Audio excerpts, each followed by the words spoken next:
So, hello guys, ipapakita ko po sa inyo sa video na to kung paano mag-ayos ng bedroom. Una, kinukuha ko muna yung mga linens niya. Medyo mabigat siya pero carry lang. Kaya yun, kinukuha ko na rin pati yung mga unan, pati yung mga punda. Ayan. Nakita niyo naman siguro guys na inisa-isa ko yung mga unan tsaka yung mga punda.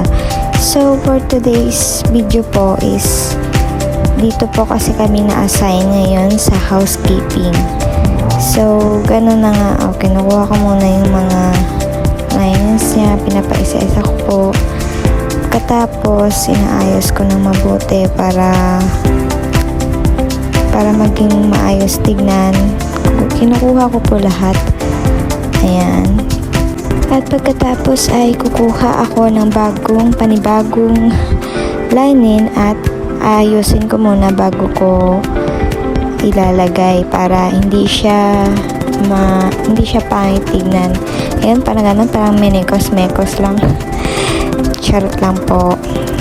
Oo, ganun na nga po guys. So, yun.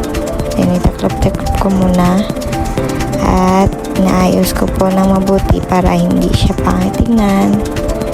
Then, ayun. Tiklop sa kabila, tiklop sa kanan. So, ayun na nga, yung gabay po. Inaayos ko ng mabuti para hindi siya ano ba tawag? Basta yung hindi yukot ba lang. Ganon. Pagkatapos ng the base, another line naman. Ayun naman. At pagkatapos niyan ay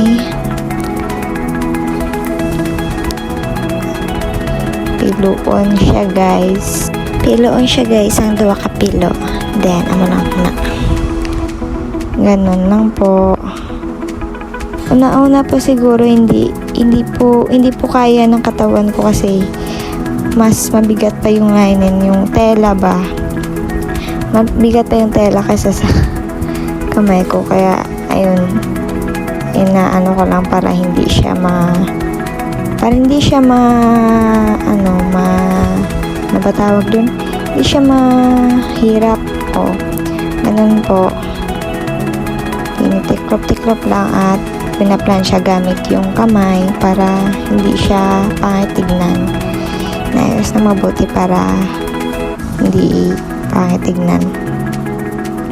So, ganun lang po guys yung pag-bedding ng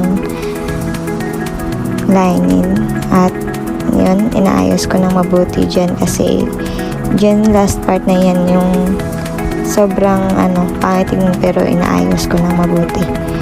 Tapos yung mga unan pinapalitan ko po ng punda. So ganun lang po guys yung pag-bedding. First day ko po sa housekeeping is hindi madali pero push lang hasta makaya.